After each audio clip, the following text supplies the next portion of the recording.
Morning. Bit of a grey one, but Phil's on his way to get some building materials from a lad at Scarborough who we deal with. Some wood and a couple of concrete panels and one thing or another. Ollie's milling, and then I've got a bit of spraying to do on some of this sickly looking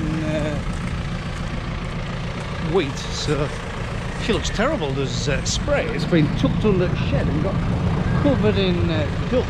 So I want to give her a good wash off before I finish. So, but anyway, right, I just want to put 100 litres in first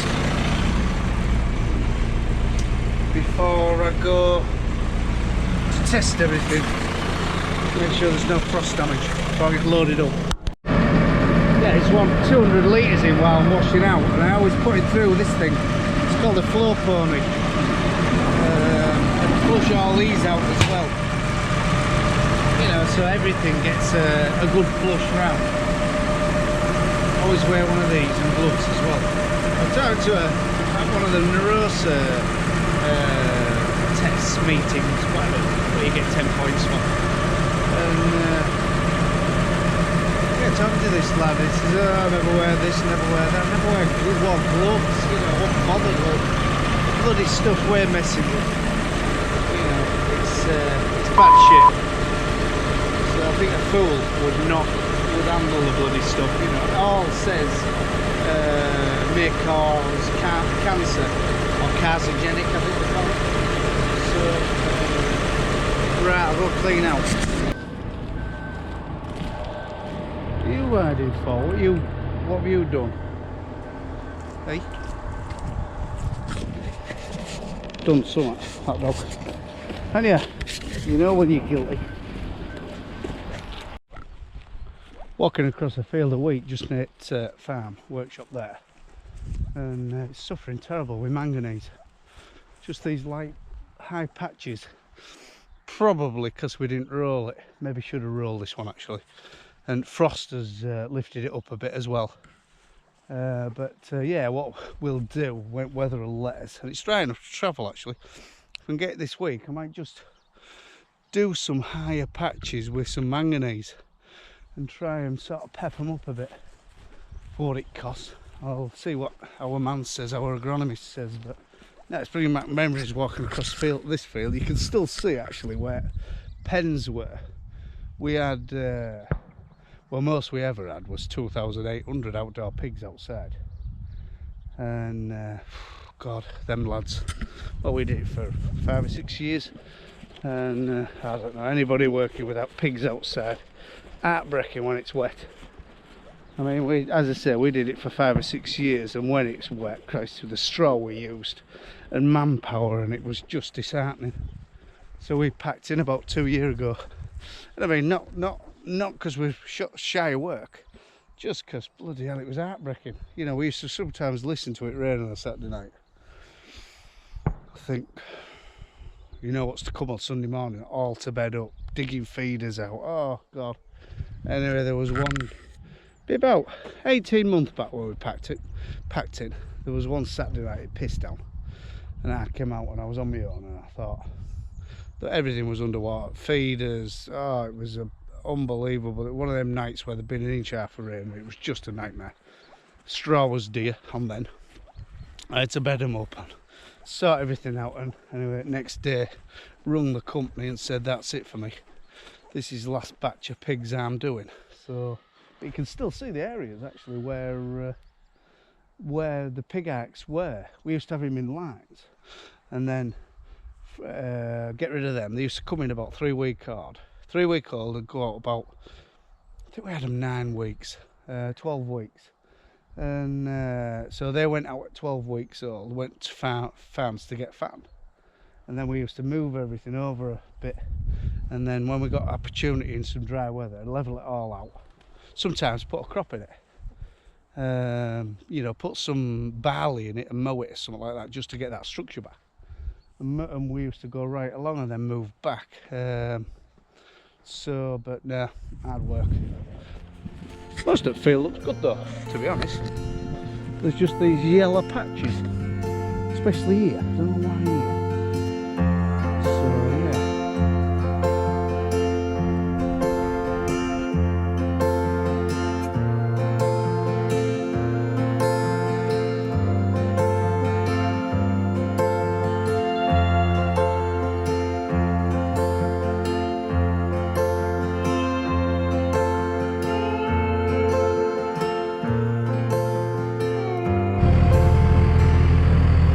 nearly bit the bullet where we've ordered the shed, and Phil went yesterday to Palomano, Mexon, up at Scarborough, and picked some stuff up and got the bolts to go in the footing bolt. So today's operation is to put them in. We'll get half of them in anyway, but because the site is fairly dry, I mean, by the time we've dug an hole, it'll be starting to fill with water. So, and that's been level off for months. So, surprisingly dry for the time of year. So, yeah, procedure is we've marked our 20-metre posts and marked it like that and put a piece of thing. That's our centres. And now we have to find the level at the bottom of the posts here with this little gizmo. We bought it, oh god, 5 years ago. But the bloody projects we've done with it, one dear, it's a Topcon one. It was about 500 quid, and yeah, it just makes you get stuff a little bit more right rather than buggering about with strings and spirit levels. And what I do now, I put it at the base of this pillar. See what I do? Scratch that off so I can get me a bit of wooden. So that's my concrete, what that one sat on. See, that's the base plate down there. So if I scratch this,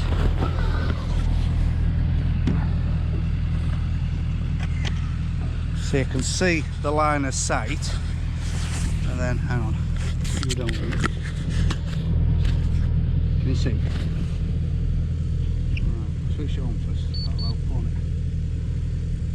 So if I move that up now,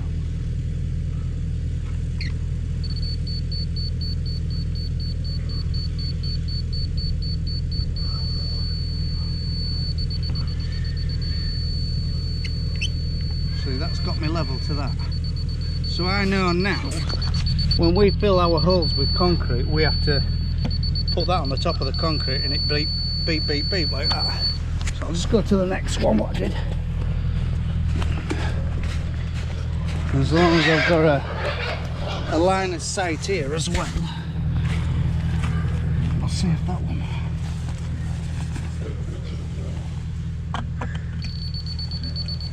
Yeah.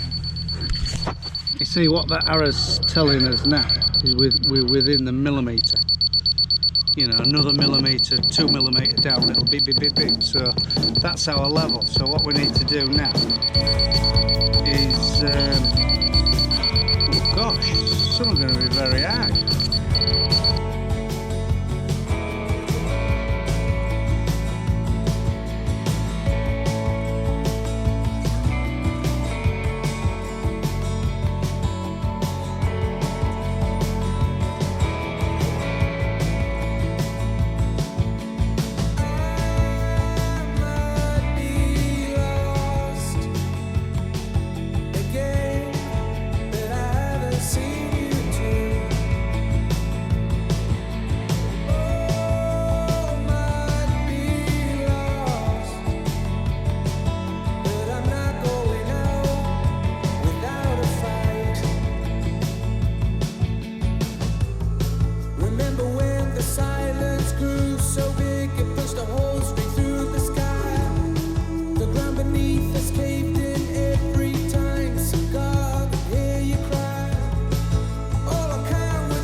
got a line of footings in, or among other jobs.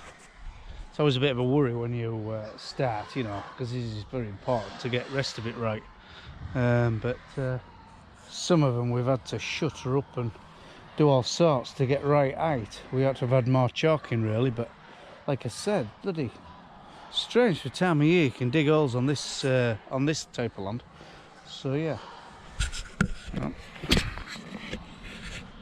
Just before I finish and pack everything up, it's just nice to sort of make sure everything is in right place, like, you know, you can move it now.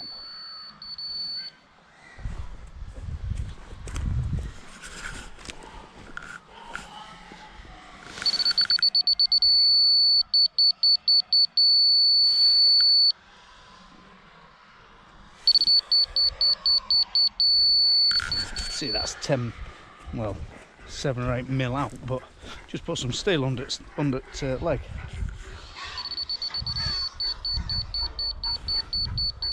That one's same actually, that one's a bit more, but as I say, I mean, bloody hell, it's an agricultural building, isn't it? I mean, we're out to an inch here and there. Like, we've put the rest of these up. Well, actually, a pal of mine helped us put that one up, and that was the start. And yeah, we'll keep extending it. It'll be a big shed by the time we get this finished. But there's another 300 places for pigs, which is basically 80 by 60 shed. And then we're having another 20-foot bay at yon end. We're going to fill with bales, and then we've talked about having a bit of a silage clamp at yon end of that. But whether we will, I mean, it's all for the future, like. But I get these things in my head. It might take a year or two, or a year or 4 to sort of to get on with them. Yeah, it's adding to the value at farm. I mean, buying bloody new tractors to look pretty, in my opinion, isn't value on your farm, innit? It's not a good asset. I mean, it's up to you. I ain't bothered. I mean, as long as I've got enough tractors to do my work and do, you know, and do it successfully, I'm happy. But I'd rather come out and look at the shed, or look at aerial photos of it years how bloody spot's grown, because this spot's bloody grown massively in the last 20 years, you know. So but anyway, right, well, pack up.